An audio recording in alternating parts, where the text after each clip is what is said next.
Hello, everyone. This is Kelly Beard of KarmicTools.com, and this is your weekly forecast for September 6th through the 12th of 2020. So, this is a special week. Mars goes retrograde in Aries. So, I've created a separate post for that because of course, I had to talk a little longer about that one. There is an audio. Maybe there'll end up being a video too. I'm not sure yet. But there's already a special Mars retrograde video up on the YouTube channel that's also linked in the blog this week as well. So when Mars retrogrades, it's time to do the inner self work to redefine what you really want and how you express the power and passion of Mars, which is how you go about getting what you want in life. It spends June 2020 to January 2021 in Aries. So you may feel the retrograde in that whatever direction you were heading in over the last 2 years may now be slowed or even reversed, temporarily at least. Things that were easy may seem challenging, and things that used to be challenging may now become easier or simplified. Remember, all delays and detours are not necessarily bad. Pay attention to the aspects of your approach to acquiring what you desire, as well as the motivations behind your desires. Always make the self-inquiry. Ask yourself what you want and why you want it. The reboot, revision, recalibration of Mars and your desire nature is a regular 2-year maintenance process. Your heart's desires change and evolve over time. So this is your opportunity to check in and tweak things accordingly. So I've added a link in the forecast taking you to the extra posts on Mars retrograde. There is also the Virgo energy of the month that you can check out when you have time as well. So that's the 9th is actually Wednesday, and that is when Mars goes retrograde. The same day we have Sun trining Jupiter. This is a blessing of source energy fueling your biggest dreams and visions for your life this lifetime. You are encouraged to take advantage of the good vibe available when these two get together to expand your life's direction in a big way. So I think this is really a huge blessing for a Mars retrograde that's going to have you reorganizing yourself internally anyway. So you might as well dream big. Like I said, there's things that are just totally not in place anymore, so anything is possible. This activation is often blessings from previous dedication. You've been moving in a certain direction, and it's like the path is wider and deeper now, allowing you to connect some huge pieces of your personal story together in a new way. It's great for learning and exploring anything that will support your forward movement. Some may use the good vibe to veg out and relax, which for some may be best. However, if you are stepping up to new levels of your own consciousness, this energy totally supports you as you integrate it all. It is an enthusiastic, optimistic energy that will open doors for you, depending on your attitude. It will allow you to see the big picture and the next necessary step toward your goals at this time. So that's a really nice one to have same day. So it's like, what do you, the individual, want, and what would expand your life? What would make you happy? What do you need to learn? Do you need a new skill set to take your life to the next level? Do you need to let go of a bad habit to get your life to the next level? Do you have to let go of some toxic relationships? There's been a lot of cleansing, and these are some of our rewards along the way. It seems to be pretty equal as far as I can tell from my personal experience and what I'm seeing from others, clients, friends, family, and the like. Straight 50-50. Some people are getting their lives together, and some people are falling spectacularly apart. So we just have to say a prayer for the highest good of all involved. And again, expand that vision. How can we do it better?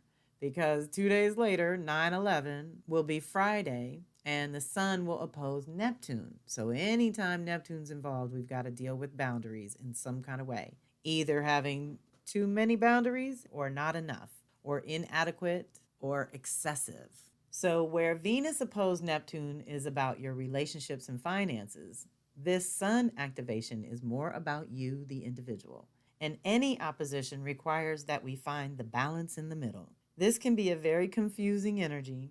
You may be very sensitive to others and their needs, as well as how they relate to you and your own needs. You may want to withdraw or not voice your opinion just to avoid conflict, feeling like it wouldn't solve anything anyway.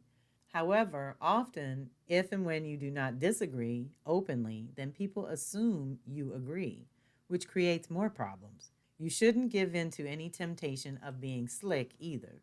That will only attract more of the same to you. If you're feeling unsure of yourself or your position, you may think it is easier to give in to another person's demands when you really should stand up for yourself. Self preservation is not selfish, it is necessary. So try to avoid playing the victim. Be honest and upfront with anyone demanding a confrontation at this time, that you would rather gather your thoughts and discuss things later. By then, this energy will have passed when you can articulate your side of things better. Be aware of deception, both on your part and or the part of others trying to deceive you. Your discernment is not its strongest under this influence, so it is best to be still and quiet until the energy passes. Take this time to do some spiritual inner work. Okay, so now we have 2-to-1 on going inward to cultivate the vision. So this is a lot. And so the other thing I'm thinking about with this one is to not allow yourself to perceive your situation or circumstance as bleak and hopeless, because Neptune is tricky that way. It gets us thinking in ways that don't make any sense, and they're very convoluted. And if you're already prone to fear or anxiety and stress that way, it just exacerbates it. So it's more about asking for the clarity and then using Neptune to invite your dreams to answer your questions or to invite your higher self. Neptune's our spirituality planet. It's the part that connects us to God. So it's not exactly good for 3D things anyway. And it just stirs up trouble a lot of the time. But we can use it another way. And when it's in opposition, it's about trying to see yourself clearly, especially to the sun. It's just all about you. And with Mars retrograde in Aries, it's all about you. So we're getting a chance to turn inward and really discover our own self-betrayals in places where we've let ourselves down or not kept our word to ourselves or got totally distracted and other directed in ways that aren't healthy, that we can totally pull that back in now with no apology. Easy, not a problem. And so use these energies for what they're good for. That's all I can tell you. This is what's supported. And then the end of the week, Saturday brings September 12th, Jupiter goes direct in Capricorn.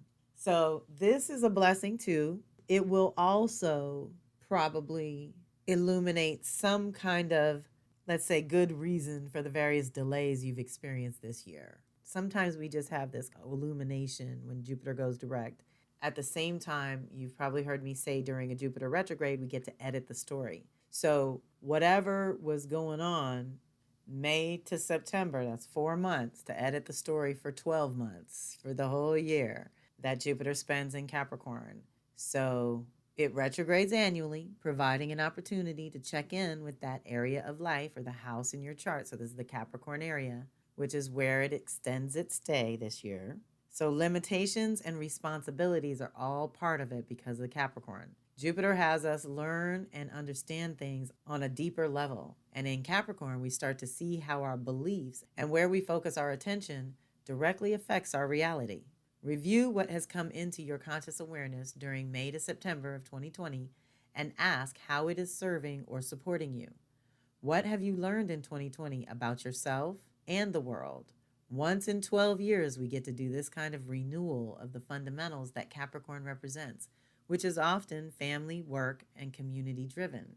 Jupiter teaches us about consciousness and reminds us that we always have the imagination and individual power to create our own lives based on what we believe to be true or possible for ourselves. Each year during the retrograde, we get to edit our personal story, like I said, so that we can live our authentic truth and purpose at a more embodied level going forward.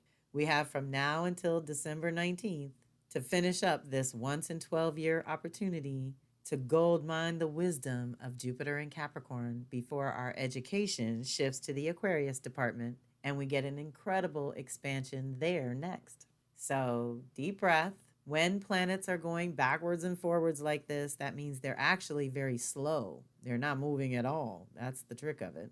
So it's concentrated power for us to channel on our own behalf. If we can be conscious about it, we can co-create with it and not be victims. So to that end, I will close this week's forecast with reminding you that the YouTube channel now has 3 goddess videos that are turning out to be very special. In addition to that Mars retrograde extra update, which is also quite useful, there's Artemis, who is the goddess of the hunt in mythology, but I invited her in to help us with sovereignty and self-care.